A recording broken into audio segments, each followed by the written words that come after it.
The air in the attorney's office felt like a hell breath, thick with the scent of polished wood and grief.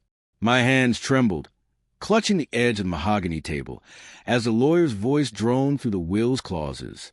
My husband, Ethan, sat beside me, his face a mask of stoic sorrow, but his fingers tapped an impatient rhythm on his knee.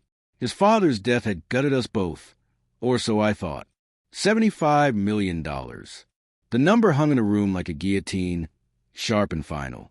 I glanced at Ethan, searching for the man I'd loved for a decade, but his eyes, cold as slate, avoided mine.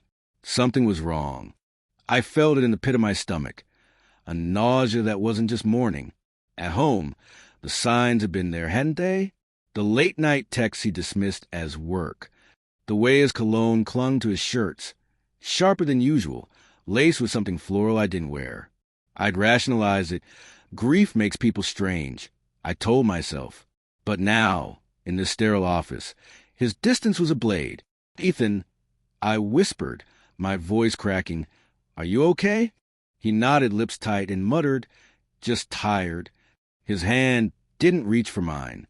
It hadn't in weeks. The lawyer slid a sealed envelope across the table. "This is for you, Mrs. Harper, per Mr. Langley's instructions." Ethan's head snapped up, eyes narrowing. My fingers fumbled with the seal, heart pounding like a drum in my throat. Inside was a handwritten note from my father-in-law, his familiar scrawl trembling. "Clara, he's not who you think. Check the accounts." "I'm sorry." My breath hitched. Ethan leaned closer, his voice low, urgent. "What does it say?"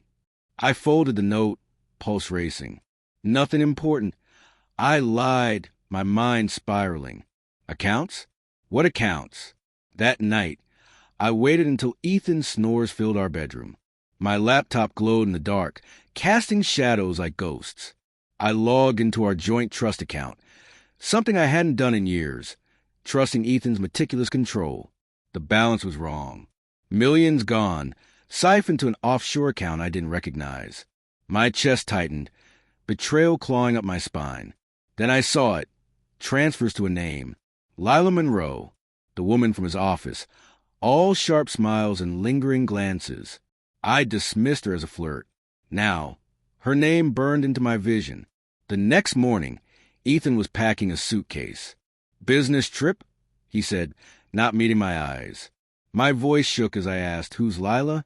His face paled, and for a moment, I saw a guilt flicker before he masked it with anger. "Don't start, Clara. Not now." But I pressed, voice rising, raw with pain. "She's in the accounts, Ethan. Our accounts." His silence was louder than any confession. Then the doorbell rang. A woman stood there, her face tear-streaked, familiar in a way that stopped my heart. "Lila, he promised we'd leave together," she choked out, clutching a plane ticket. "But he's gone, isn't he?"